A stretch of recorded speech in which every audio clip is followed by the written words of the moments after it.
하나님 말씀 에베소 1장 전체 내용으로 우리에게 주시는 오늘 말씀의 제목은 하나님의 경륜의 비밀인 교회.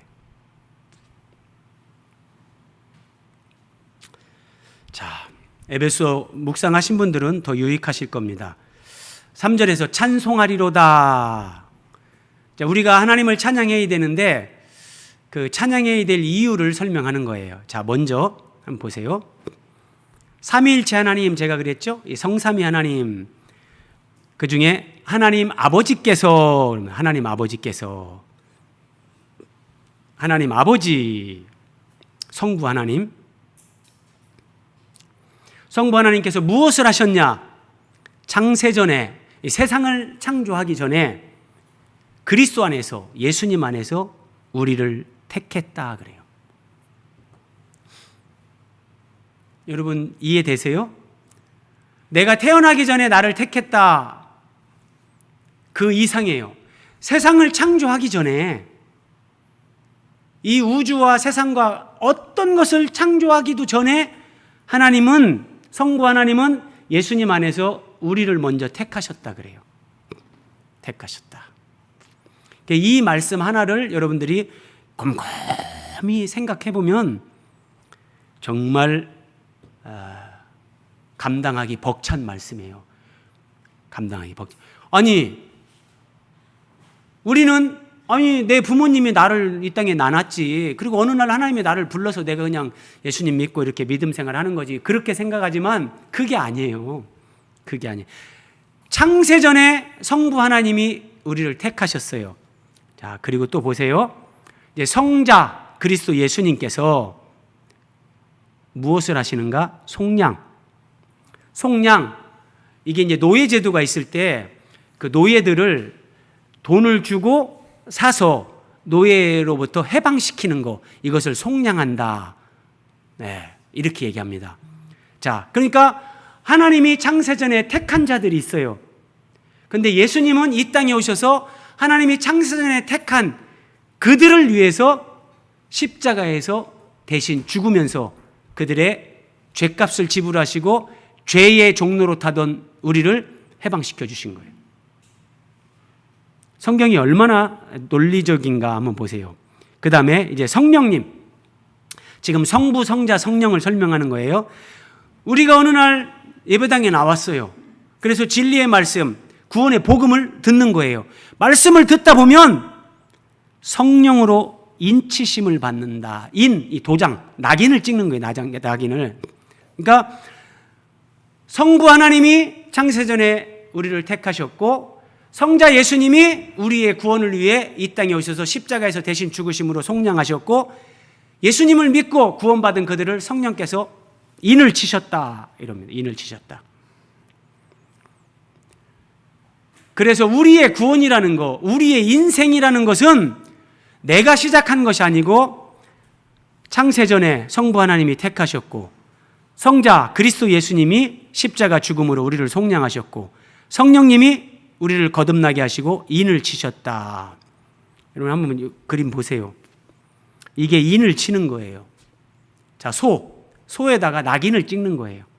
쇠 그 이제 어떤 마크 표시한 거기에다가 불을 달고서 막 소를 이제 마취해 놓고 막 불로 지지면서 인을 치는 거예요. 그럼 이렇게 딱 찍히는 거예요. 고대 사회에서 예를 들어서 한 마을에서 여러 집에 소를 키우는데 니네 소, 우리 소, 소들이 많을 때 이게 분별하기 어렵단 말이에요. 그리고 만약에 농장을 한다면 소가 수십 마리, 수백 마리일 때 니네 거냐, 우리 거냐 분쟁이 일어날 수 있잖아요. 그래서 이렇게 낙인을 찍어 놓는 거예요. 자, 이런 것을 성경이 차용을 해서 얘기하는 거예요. 성령님께서 예수 믿는 우리를, 창세전에 하나님이 택하신 우리를 성령으로 인쳤다. 그거는 성령으로 거듭나게 하셨다는 거예요. 그것이 영적인 세계에서 이렇게 낙인을 찍는 거예요. 이게 뭐예요?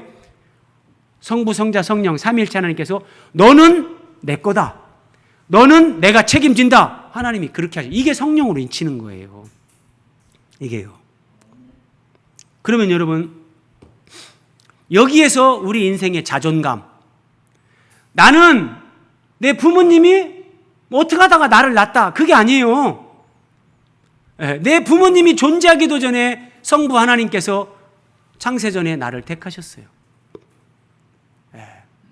그리고 우리가 이 땅에 태어나기도 전에 예수님이 미리 오셔서 우리를 속량하시기 위해서 십자가에서 죽으셨어요. 그리고 어느 날 우리를 예배당으로 인도하시고 이 말씀을 듣게 하시고, 여러분 2000년 전에 예수님이 십자가에 죽었는데 여러분들 가운데 예수님을 보신 분이 있습니까? 아무도 없어요. 그런데 그 말씀을 듣는데 깨달음이 오고 그게 믿어지고 막 마음에 기쁨이 일어나요. 이건 사람이 할 수 있는 게 아니에요. 그거는 설교자가 하는 게 아니에요.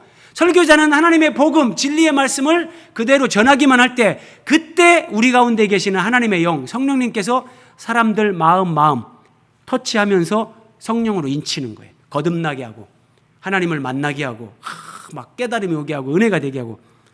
그러면 우리 한 사람을 구원하기 위해서 성부, 성자, 성령 삼위일체 하나님께서 창세 전부터 지금까지 이 구원 역사를 치밀하고 완벽하게 이루어 오셨다는 거예요. 여러분 한 사람 한 사람이, 우리가 이런 사람이요 얼마나 소중한 사람들입니까, 여러분? 네. 제가 믿음으로 하나님을 더 알아가면 알아갈수록 하나님이 우리를 이렇게 치밀하고 완전하게 인도하시는데, 그 하나님의 치밀하신 섭리와 인도하심 가운데는 우리가 상상할 수 없는 것들이 있어요. 우리는 다 좋은 거, 은혜스러운 거, 내가 하나님 앞에 막 믿음으로 막 열심히 충성하는 거, 이런 것만 하나님이 인도하신다고 생각하는데, 때로는 내가 쓰러지는 거, 내가 넘어지는 거, 내가 막 좌절하는 거, 그런 것도 하나님의 치밀하고 완전한 인도와 섭리 가운데 포함되어 있는 거예요. 그런 게 있어야만 사람은 하나님의 사람으로 세워질 수 있기 때문에요. 늘 이런 것들을 사도 바울이 이제 깨달은 거죠. 사도 바울이 예수님 믿던 사람들을 잡아다가 죽이는데 앞장선 사람 아닙니까? 그런데 다메섹 도상에서 예수님을 만나고 이제 성경을 다시 보면서 깨달으니까, 와, 하나님이 창세전에 나를 택하셨고 예수님이 나를 위해서 이렇게 속량하셨고 성령이 나를 인치시고 나를 사도로 세우시고 내가 예수 믿는 사람들을 앞장서서 잡아 죽이던 사람인데, 이 하나님의 섭리 거기에 탐복하면서 찬송하리로다. 이 찬송이 여기서 터져 나오는 거예요. 자, 하나님의 경륜의 비밀, 중요한 질문 한 가지. 그러면 삼위일체 하나님은 왜 우리를 택하시고 속량하시고 인을 치셨는가? 왜? 이런 질문을 던지는 게 매우 유익합니다, 여러분. 여러분은 뭐라고 말씀하실래요? 여러분의 대답은 뭡니까? 창세전에 하나님은 뭐 한다고 나를 택하시고, 예수님은 2000년 전에 오셔서 나를 대신해서 죽으시고, 성령님은 나를 어떻게 말씀 듣는 대로 인도하시고 막 그 말씀 들을 때 깨닫게 하시고 거듭나게 하시고 막 인치시고, 뭐 한다고 이렇게 하시는가? 왜 이렇게 하시는가? 이게 바로 우리를 교회로 세우기 위한 거예요. 저는 제가 한 번씩 고백을 했었지만, 저는 예수님을 처음 만나고 하나님을 만나고 너무너무 기뻐가지고 그냥 제가 메가폰 사가지고 길거리에서 10년 동안 전도하면서 다녔어요. 포항에서 하나님 처음 만나고 포항에서 창원으로 발령받아 와가지고 창원, 마산, 진해 사람 많이 모이는 데는 메가폰 들고 다 다녔어요. 그런데 여러분, 그렇게 10년을 정말 저는 제 취미가 없었어요. 지금도 제 아내가 그래요. 몇 달 전에 TV를 보는데 이제 부부끼리 서로 질문하는 거였어요. 아내에게 물어요. 당신 남편은 당신에게 어떤 사람입니까? 뭐 이렇게 대답을 해요. 남편한테 당신에게 아내는 어떤 사람입니까? 막 이렇게 해요. 제가 보다가 제 아내한테 제가 물어봤어요. 당신한테 나는 어떤 남편이요? 제 아내가 뭐 머뭇거림도 없이 재미없는 신랑이다 이러는 거예요. 어떤 면에서는 제가 뭐 이해해요. 제 아내는 예를 들어서 어디 뭐 좋은 데 가고 여행 가고 이런 걸 엄청 좋아합니다. 저는 그런 거 뭐 좋아하는, 저는 그냥 테니스 한 게임 하고 그냥 성경 말씀 그냥 그것으로 은혜 받고 저는 그거면은 뭐 더 뭘 하고 싶은 것도 없고 갖고 싶은 것도 없는 사람이에요. 그러니까 제 아내 입장에서는 재미없는 신랑이죠. 자, 뭔 얘기하다 이리 왔죠? 그러니까 이 얘기예요. 그러니까 제가 그렇게 10년 동안 미친 듯이 전도하러 다니고 막 그렇게 정말 불과 같은 믿음으로 믿음 생활을 했는데 딱 10년 지나면서 저한테 부딪힘이 일어나는 거예요. 내가 이렇게 뜨겁게 기도하고 이렇게 미친 듯이 전도하러 다니고 정말 내 개인의 삶이라는 건 없을 정도로 오직 기도와 전도만 하고 살았는데 그런데 왜 나는 안 바뀔까? 안 바뀌더라고요. 뭐가 안 바뀌냐? 아내에게 따뜻하게 말 한마디 하는 거, 그게 잘 안 바뀌는 거예요. 아니, 왜 내가 안 바뀌지? 저는 직장 생활할 때부터 예수님 믿고 10년 될 때부터 이런 고민이 일어나더라고요. 이런 고민. 근데 어느 날 제가 출석하는 교회 목사님이 막 강단에 올라와서 설교를 하시는데 막 얼굴이 빨개지면서 이 마귀 새끼들 하면서 제가 보니까 저 목사님도 안 변했네. 큰 교회 목사님이 된다고 사람이 변하는 건 아니구나. 그럼 사람은 어떻게 바뀔 수 있는가? 그 고민을 하다가 제가 이제 신학대학원까지 갔는데 답을 얻었어요. 사람은 어떻게 하면 변화될 수 있는가? 하나님 말씀으로 사람은 변화될 수 있어요. 하나님 말씀으로요. 그 깨달음을 얻고 얼마나 감격스러웠는지 제가 모릅니다. 그런데 하나님의 말씀으로 깨달음을 변화된다고 할 때 그 하나님의 말씀은 굉장히 포괄적이죠. 저 개인적으로는 이 변화되는 이 전환점, 터닝 포인트가 어디냐면 성경에서 교회가 뭔지 깨닫기 시작하면서 저는 변화가 일어났어요. 자, 예수님을 믿고 10년 동안 전도하러 다녔지만 물론 왜 변화가 없겠어요? 있지만 뭔가 본질적인 그런 변화가 안 일어나는 거예요. 인격과 삶에. 그런데 성경에서 교회가 뭔지 이걸 다시 보고 깨닫게 하나님이 하시는 은혜를 받으면서 저는 변화됐다니까요. 그래서 우리를 택하시고 속량하시고 인치셨는데 우리를 교회로 세우기 위해서요. 여러분 동그라미 2번 보세요. 정말 이거는 기초 중에 기초인데 기독교 2000년 역사 가운데 아직도 교회는 건물이 아니에요. 그러니까 여러분들 습관적으로 말하는 거 고쳐야 돼요. 나 교회 간다. 그때 교회라는 것은 이 건물을 얘기하는 거죠. 이 건물을 교회라고 하는 것은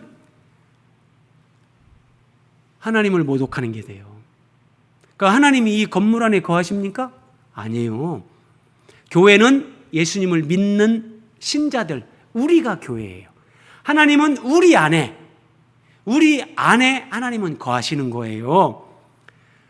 이걸 모르고 나는 교회 간다. 아니에요. 그렇게 말하면 안 돼요. 그냥 예배당 간다 그러시면 돼요. 교회당 또는 예배당 그렇게 하면 되지 이 건물을 교회라고 하면 안 돼요. 그래서 교회는 예수님의 몸이다. 교회는 예수님의 신부다. 그래서 교회가 예수님의 몸이니까요. 우리가 예수님의 몸이에요. 그러면 우리를 하나님의 생명, 영광에 참여시키는 거, 이게 교회예요. 하나님의 그 생명과 영광에 우리를 참여시키기 위한 거, 이게 우리를 교회로 세운다는 거예요. 신비입니다, 신비. 자, 이런 교회, 제가 지금 설명드린 이런 것들을 성경은 하나님 속에 감춰졌던 비밀의 경륜, 하나님의 비밀의 경륜이다 그래요.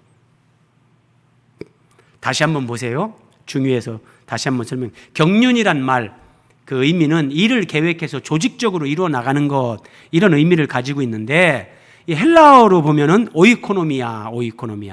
집을 관리하고 다스린다, 이런 뜻을 가지고 있어요. 그런데 그럼 이게 어떤 의미냐? 하나님이 집에서 청지기가 있잖아요. 또는 가장이 있잖아요. 그래서 그 가장이 또는 청지기가 한 집을 관리하고 다스리면서 살림을 사는 거예요. 그것처럼 하나님은 우주, 만물, 인류 역사, 그리고 내 인생 전 기간에 걸쳐서 청지기가 한 집안을 관리하고 딱 살림살이를 꾸려가는 것처럼 하나님은 우주와 인류 역사와 내 인생 전체 그것을 주관하고 섭리하면서 하나님이 이루시려는, 하나님이 이루어 가시는 하나님의 마스터 플랜, 이것을 하나님의 경륜이라고 하는데 이게 바로 교회라는 거예요. 교회예요. 자, 오늘 본문 에베소 1장에서도 여기 때가 찬 경륜을 위하여, 여기에서 경륜도 오이코노미아라는 단어를 씁니다. 같아요. 그러니까 때가 찬 경륜을 위하여 예정하신 것인데, 그러면 하나님의 경륜이 때가 차면 어떻게 완성되는 거냐? 잘 보세요. 하늘에 있는 것이나 땅에 있는 것이 다 그리스도 안에서 통일되게 한다. 이게 하나님의 경륜이 완성되는 건데 무슨 말인지 잘 모르겠죠? 자, 같은 말씀을 세번역 성경으로 보세요.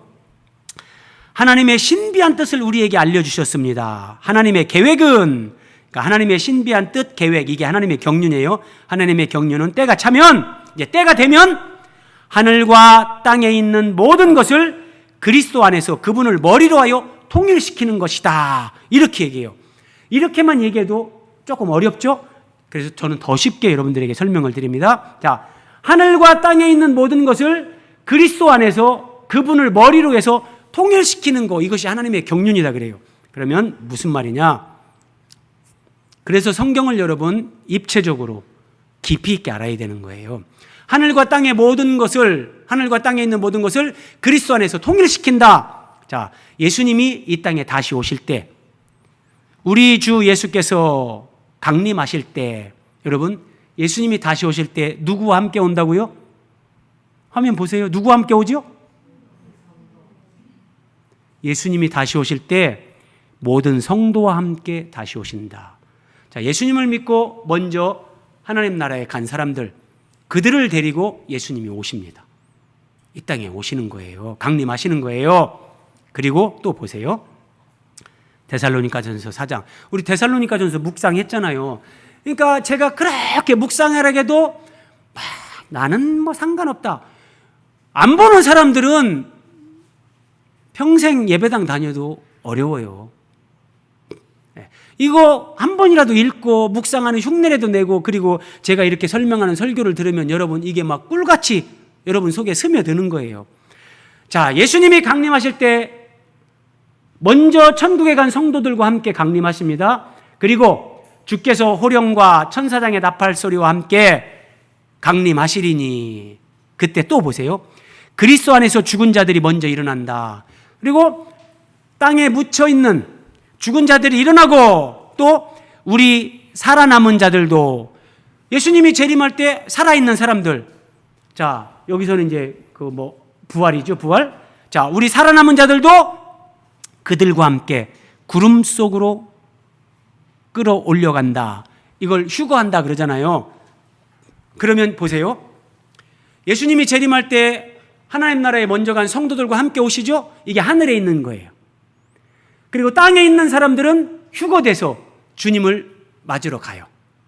그래서 이게 하늘에 있는 것과 땅에 있는 것, 구원받은 모든 역사 가운데 모든 성도들이 그 예수님을 머리로 해서 예수님 안에서 하나로 완성이 돼요. 이게 하늘에 있는 것과 땅에 있는 것을 통일되게 하려는 거다. 이게 거룩한 성새 예루살렘으로 그렇게 연결돼서 완성되는 통일, 이게 하나님의 경륜의 완성. 이게 예수님의 신부인 교회라니까요. 그래서 에베소 1장 오늘 마지막 절에서 교회는 그리스도의 몸이다. 교회는 그리스도의 몸이다 그래요. 자, 다시 한번 정리합니다.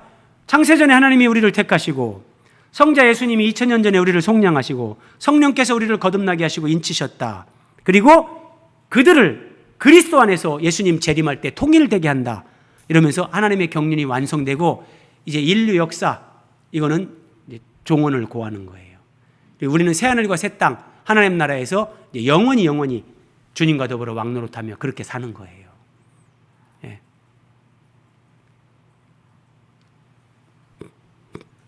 자, 제가 지금 어마무시한 이런 말씀을 아주 짧게 설명을 드렸는데, 사도 바울은 지금 로마 감옥에 있어요. 이 에베소를 쓸 때 로마 감옥에 있는데, 로마 감옥에서 기도를 해요. 에베소 성도들을 위해 기도하는데 하나님, 에베소 교회 성도들이 이 네 가지를 꼭 알 수 있도록 하나님 은혜를 주십시오. 기도를 하는데 이 네 가지 우리 모두가 알아야 된다는 거예요.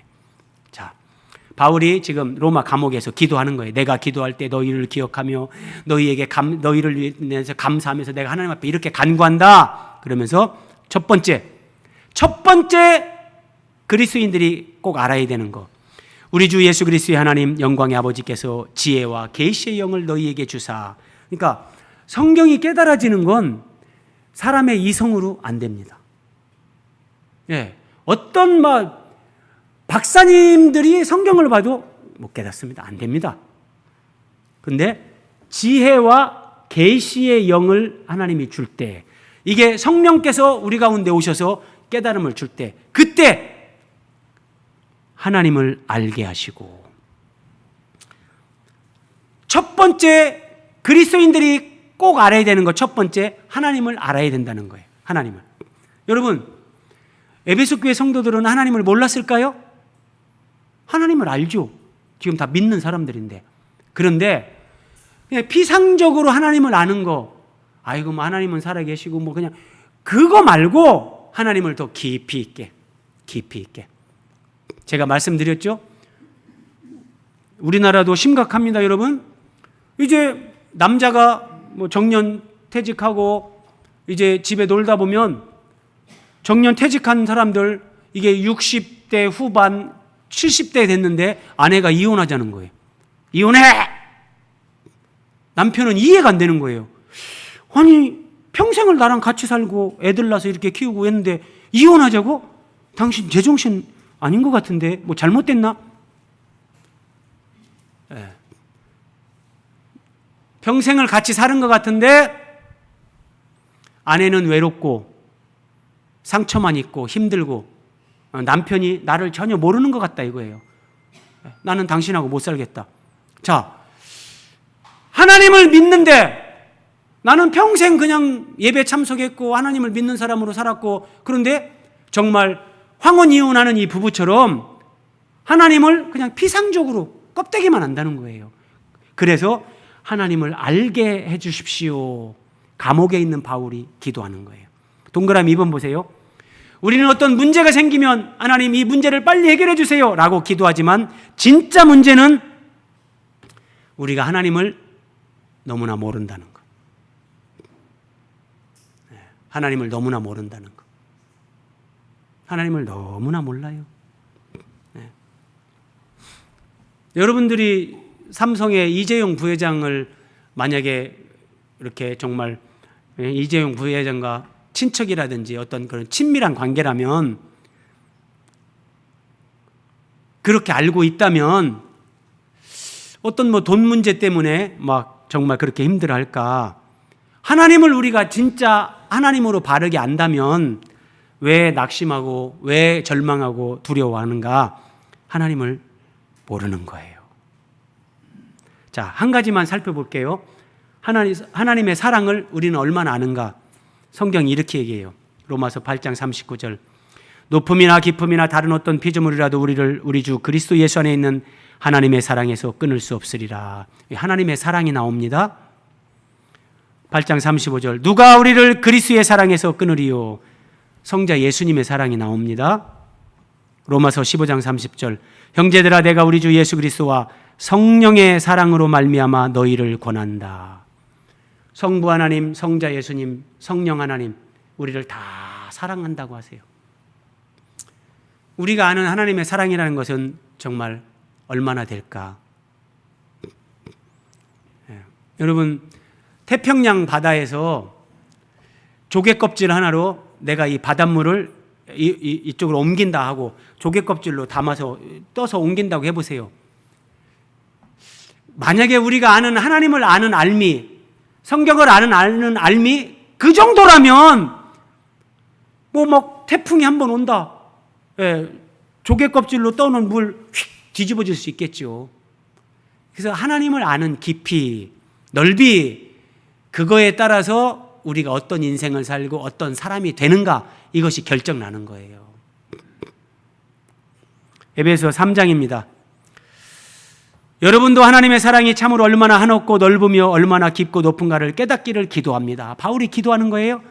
그 사랑이 너무도 커서 여러분은 그 끝을 볼 수도 없고 또 그 사랑을 다 헤아릴 수도 없음을 스스로 체험할 수 있기를 기도합니다. 이게 개역 개정으로 보면 그 하나님의 사랑의 너비와 높이와 깊이와 크기를 너희가 알기를 원한다, 이렇게 얘기하는 거예요.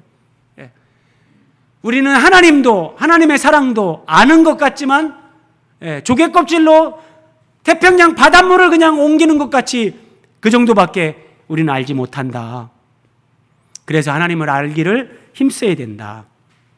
자, 두 번째, 네 가지를 꼭 알아야 되는데 첫 번째는 하나님을 알게 하는 거고, 자, 두 번째는 너희 마음의 눈을 밝히사 그 부르심의 소망이 무엇이며, 이 부르심에 대해서 하나님이 나를 부르셨다, 여기에 대해서 알기를 원한다 그래요. 이 부르심에 초점이 있는 거예요. 그러니까 창세전에 나를 택하셨죠? 나를 이 땅에 태어나게 하셨어요? 그리고 어느 날 하나님이 나를 부르셨어요. 이 하나님의 부르심에 감사와 감격, 나를 부르시기까지 하나님이 창세전에 택하시고 예수님이 오셔서 십자가에서 속량을 이루시고 성령께서 내 생각과 발걸음과 마음 딱 주관하면서 인도하면서 그때 딱 예배당에 와서 말씀을 들으면서 하나님을 만나게 하면서 이걸 제발 알게 해달라는 거예요. 이것을 알면 우리 인생에 변화가 일어난다, 변화가. 그래서 내가 이 부르심, 이거에 대해서 깨닫기 전에는 우리는 다 나를 위해 살고 육체의 욕망을 따라 살았던 사람들이에요. 그런데 이제는 이 부르심, 하나님의 부르심의 의미를 알게 되면 내가 왜 살아야 되는지, 어떻게 살아야 되는지 이걸 알게 되는 거예요. 여러분, 이게 기독교 신앙의 위대함이 여기에 있다니까요. 제발 돈 조금 모으는 거, 아파트 평수 조금 넓혀가는 거, 차 조금 더 큰 차 타는 거, 그 의식에서 여러분 빠져나와야 됩니다. 그게 축복이 아니에요. 그런 걸 누리는 것도 필요하지만 적어도 인생이 뭔지, 내가 왜 살아야 되는지, 어떻게 살아야 되는지 이런 걸 깨닫고 그 삶을 살아가는 게 하나님이 주시는, 신자들에게 주시는 복이란 말이에요. 이게 부르심의 소망이 뭔지 너희가 알아야 된다, 이 의미란 말이에요. 이 의미. 세 번째는 기업의 영광의 풍성함이 무엇인지 알아야 된다. 자, 하나님 나라에서 우리에게 주시는 그 기업의 영광의 풍성함이 무엇인지 알아야 된다. 이걸 에베소 1장 3절에서는 우리 주 예수 그리스도의 아버지께서 그리스도 안에서 하늘에 속한 모든 신령한 복을 우리에게 주셨다. 여러분, 하나님이 땅에 속한 것도 우리에게 주십니다. 근데 땅에 속한 복은 우리가 땅에 사는 동안만 누립니다. 네, 죽을 때 절대 재물 가져가고 땅 문서 가져가고 안 됩니다. 그런데 우리에게 하늘에 속한 모든 신령한 복, 영적인 복, 이건 썩지 않고 쇠하지 않고 사라지지 않는 영원한 복, 이 복을, 모든 그 복을 우리에게 줬다는 거예요. 이것을 그 기업의 영광의 풍성함 그래요. 자녀이면, 예수님을 믿고 우리가 하나님의 자녀가 됐다면 하나님의 상속자다.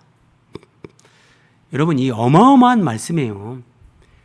하나님은 어떤 분이에요? 우주 만물을 만드시고 그 세 번째 하늘에 하나님 나라, 그 하나님 나라의 모든 것, 둘째 하늘, 첫째 하늘, 모든 걸 다 주관하시는 천지의 주제.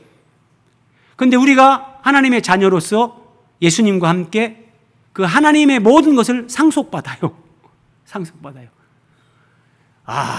이거 여러분, 이것이 우리가 누리게 될 그 기업의 영광의 풍성함이란 말이에요. 상상이 되세요? 이 지구촌에서 우리가 조금 더 가지고 부자로 사는 것도 사람들이 부러워하는데, 하늘에 속한 모든 신령한 복을 예수 그리스도 안에서 하나님께서 우리에게 다 상속으로, 다 하나님의 모든 걸 우리에게 다 주시는 거예요. 감이 안 오시죠? 이게 깨달아지지 않고 실감이 나지 않으니까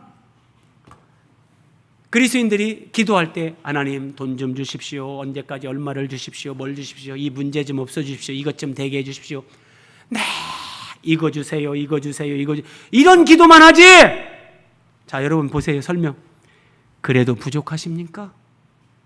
하늘에 속한 모든 신령한 것을 다 우리에게 복으로 주셨는데, 그래서 예수님 안에서 우리가 예수님을 믿을 때 하나님이 주신 그 기업의 영광의 풍성함이 무엇인지 하나님 알게 해주십시오.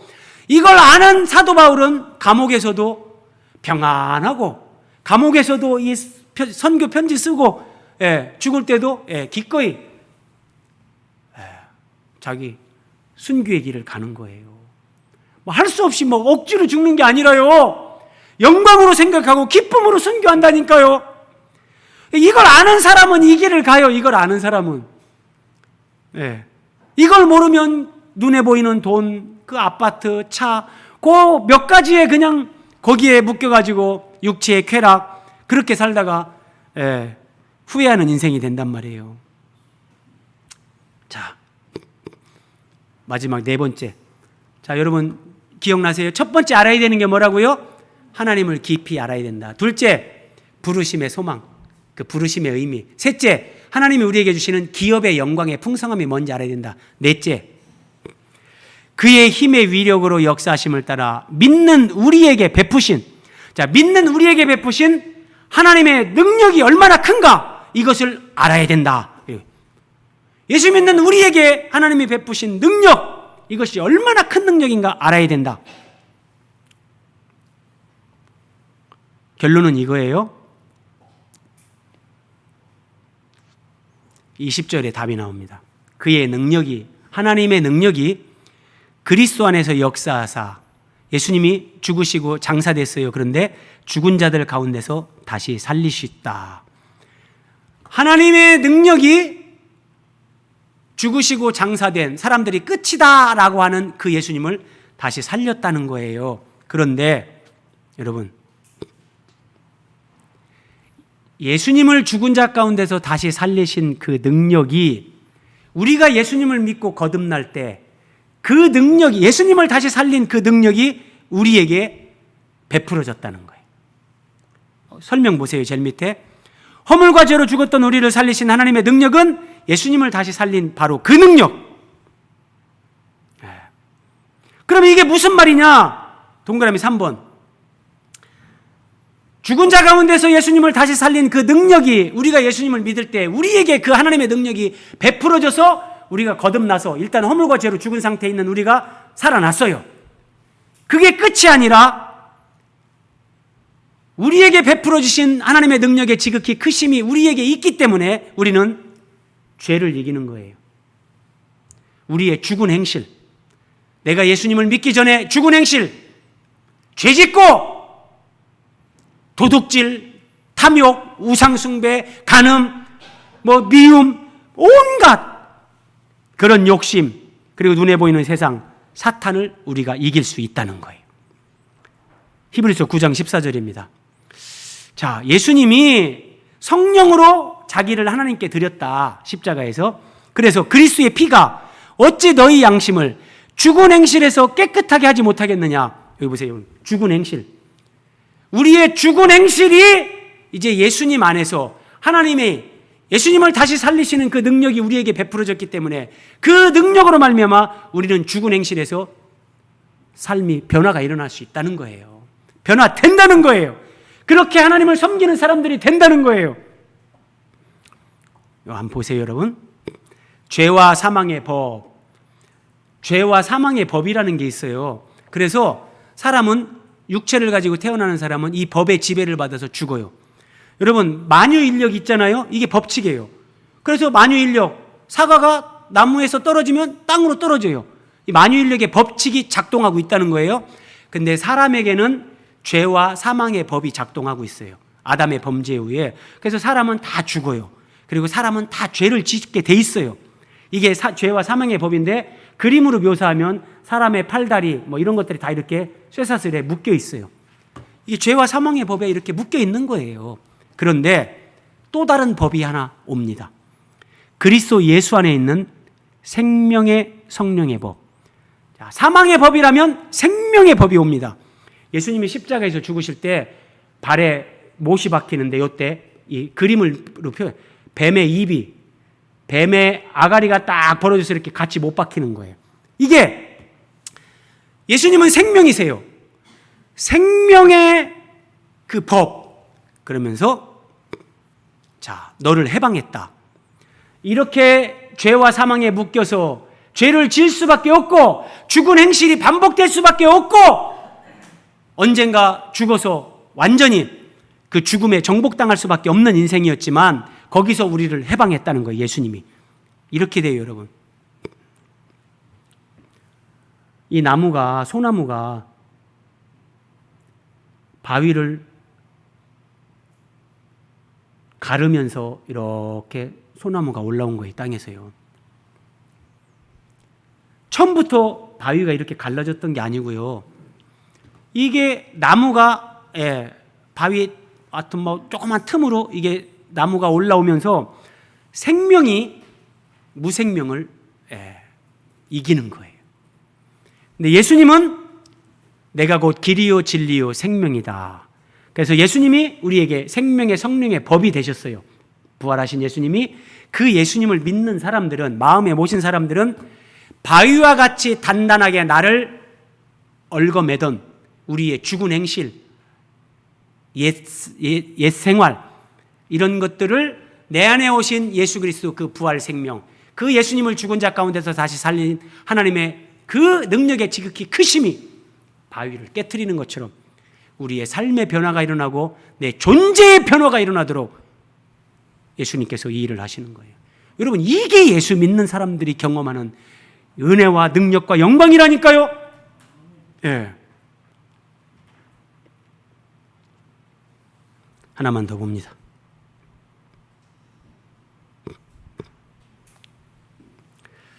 교회를 통해서 우리에게 이 생명의 성령의 법, 이런 것들이 사람들에게서 이제 확장되게 하시는데, 자, 22절입니다. 또 만물을 그 발 아래 복종하게 하시고 그를 만물 위에 교회의 머리로 삼으셨다. 여러분, 예수님은 교회의 머리가 되십니다. 하나님이 이렇게 만드셨어요. 이 신비입니다. 신비. 그리고 23절, 교회는 그의 몸이다. 그러니까 예수님이 교회의 머리, 구원받은 우리는 그 머리 밑에 붙어있는 몸이에요. 설명 한번 보세요. 머리와 몸은 떼어놓을 수 없습니다. 머리와 몸은 떨어질 수가 없어요. 떨어지면 죽음이죠. 자, 그러면은 예수님과 우리가 교회를 통해서 하나가 되는 거예요.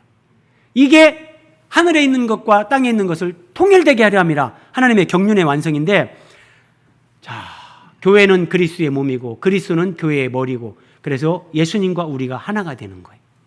그럼 예수님은 하나님의 아들, 하나님의 아들은 하나님, 사람의 아들은 사람인 것처럼 하나님의 아들은 하나님이잖아요. 그러니까 우리는 피조물에 불과한 유한한 존재인데 우리를 예수님 안에서 하나님의 생명, 하나님의 성품, 하나님의 영광에 참여하는 자가 되게끔 하시는 거, 이게 교회의 비밀이고 교회의 영광이에요. 이걸 모르는 사람들이 교회 싫어하고 하여튼 교회 결사 반대하는 사람들이 있죠. 그리고 신자들도 여기까지 모르면 교회당에 함께 모여서 교회 공동체가 드리는 이런 예배, 그 모임, 이런 것들에 대해 그 소중함을 사람들이 몰라요. 그래서 머리가 있는 곳에 몸이 있고 머리에게 되어진 것은 몸에도 되어지는 거예요. 그러니까 예수님이 우리 머리, 우리가 몸, 그러니까 머리 대신 예수님에게 되어진 건 우리에게도 되어지는데 얼마나 이 참 심오한가 보세요. 에베소 1장 20절 21절. 그의 능력이 그리스도 안에서 역사하사 죽은 자 가운데서 다시 살리셨죠. 그리고 부활하게 하신 예수님을 어떻게 하십니까? 하늘에서 자기의 오른편에 앉히셨다. 예수님이 승천하셔서 하나님 보좌 우편에 앉으세요. 하나님 아버지께서 예수님에게 하늘과 땅의 모든 권세를 주고 이제 예수님이 만왕의 왕이 되게 하시는 거예요. 그런데 모든 통치와 권세와 이 세상뿐 아니라 오는 세상에 모든 이름 위에 뛰어나게 하셨다. 예수님을 하나님이 이렇게 하신 거예요. 하나님 보좌 우편에 앉아서 왕 노릇하게 하셨고 모든 이름 위에 뛰어나게 하셨어요. 그러면 여러분, 예수님이 이렇게 될 때 우리는 어떻게 되는가요? 예수님은 머리고 우리는 몸이잖아요. 신비롭다니까요. 에베소 2장, 허물로 죽은 우리를 그리스도와 함께 살리셨고, 자, 예수님을 다시 부활시킨 거랑 똑같아요. 그리고 가로치고 너희는 은혜로 구원받은 것이라. 예수님을 그리스도와 함께 너희를 살렸다. 우리가 이렇게 살림받은 거, 구원받은 거 하나님의 은혜다. 너무 감격스러워서 한 박자 쉬면서 하고, 그 다음에 그리스도 예수 안에서, 여기 보세요, 함께 하늘에 앉히시니. 이 신비라니까요, 여러분. 신비. 보세요, 여러분. 예수님을 하나님께서 하나님 보좌 우편에 앉게 하셨죠. 그리스도 예수 안에서 우리를 예수님과 함께 하늘에 앉히세요. 그래서 우리는 예수님과 함께 왕노릇하는 거예요. 예수님이 만왕의 왕이시니까. 이 정말 신비고 영광이라니까요. 신비고 영광이에요. 그리고 우리를 이렇게 지극히 높여주시는 거예요. 예수님이 모든 이름 위에 뛰어나게 하신 것처럼 우리를 지극히 높여주시고 우리를 존귀하게 하시고, 그 영광을 누리기 전에 동그라미 3번, 이 땅의 인생이라는 것, 신앙생활이라는 것은 이 땅에서 생명의 성장과 존재의 변화를 이루어가도록 변화의 과정을 통과하는 거다. 그래서 이 땅에서는 고통이 있고 눈물이 있습니다. 근데 그것은 의미 있는 눈물이고 고통이란 말이에요. 우리가 주님과 하나 되는, 그것을 이루어가는 그런 과정. 자,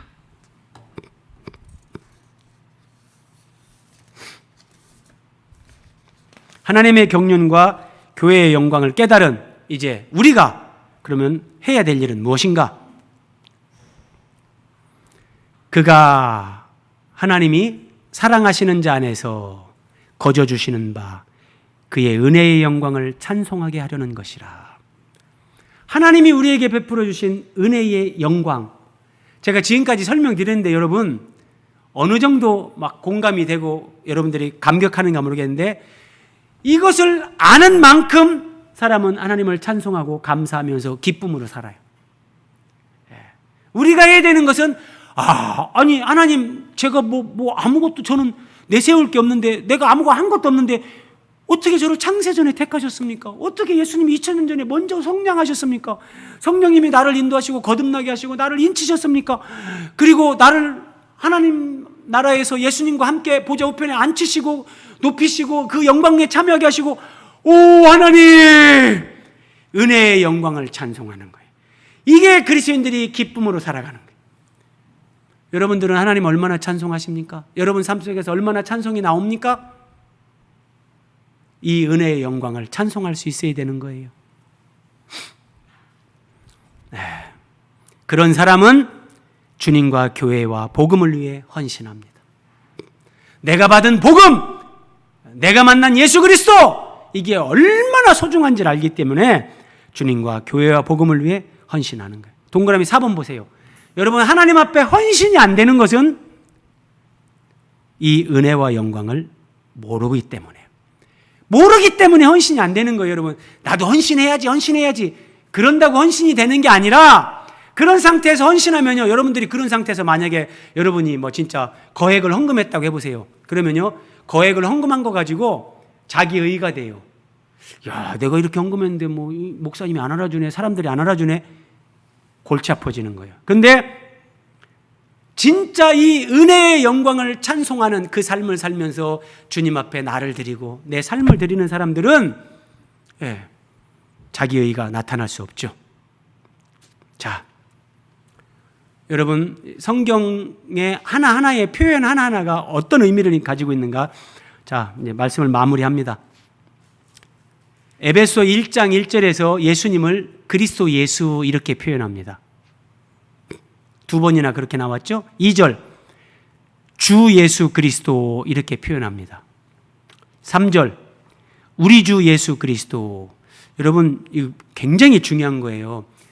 우리는 여러분 기도할 때 뭐 예를 들어서 여러분들이 예수님 이름으로 기도합니다, 이렇게 기도하는 분들도 있어요. 그런데 성경적으로 가장 합당한 것은 우리 주 예수 그리스도의 이름으로 기도합니다. 이게 가장.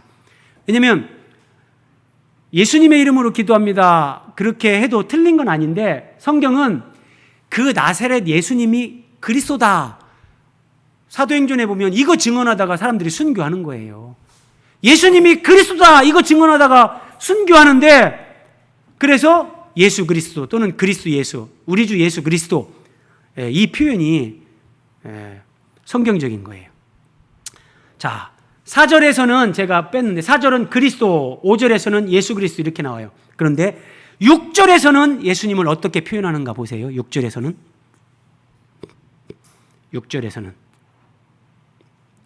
이는 그가 사랑하시는 자 안에서, 그가 하나님 아버지께서 사랑하시는 자 그래요. 누구죠? 예수님을 이렇게 표현하는 거예요. 그가 사랑하시는 자, 하나님 아버지께서 사랑하시는 자, 이걸 예수님을 이렇게 표현하는 거예요. 그러면은 전부 다 그리스도, 그리스도 예수, 예수 그리스도, 우리 주 예수 그리스도 이렇게 쭉 설명해 오다가 왜 6절에서는 그가 사랑하시는 자 이렇게 예수님을 표현하는가? 하나님은 우리에게 은혜와 영광을 거저 주시기 위해서, 하나님께서 사랑하시는 독생자 예수님을 죽게 하셨다는 거예요. 죽게 하셨다는 거예요. 사랑하시는 아들을 내어주시면서까지 우리를 구원하신 하나님의 은혜에 너희도 이제 합당한 삶을 살아야 되지 않겠느냐? 이렇게 얘기하는 거예요. 이렇게요. 그래서 그 합당한 삶을 사는 사람들 첫 번째가 찬송하는 거예요. 은혜의 영광을 찬송하면서 감사하면서 기쁨으로 사는 것. 그리고 마지막 두 번째는 복음을 전해주는 거예요. 모든 성도 중에 지극히 작은 자보다 더 작은 나에게 이 은혜를 주신 것은 측량할 수 없는 그리스도의 풍성함을 이방인에게 전하게 하시고 불신자들에게, 예수님 모르고 사는 사람들에게 예수님 전해주는 거예요. 그리고 영원부터 만물을 창조하신 하나님 속에 감춰졌던 비밀의 경륜이 어떠한 것을 드러내게 하는 거예요. 복음을 전하고 하나님의 경륜을 드러내는 것. 자, 말씀을 오늘 마무리합니다. 에베소서 1장을 통해서, 성경을 통해서 우리가 하나님의 경륜의 비밀인 교회를 알고 교회를 통해서 우리에게 베푸시는 하나님의 그 은혜와 영광을 깨달은 사람이라면 찬송하고 감사하고 기뻐하면서 하루하루를 살아가는 겁니다.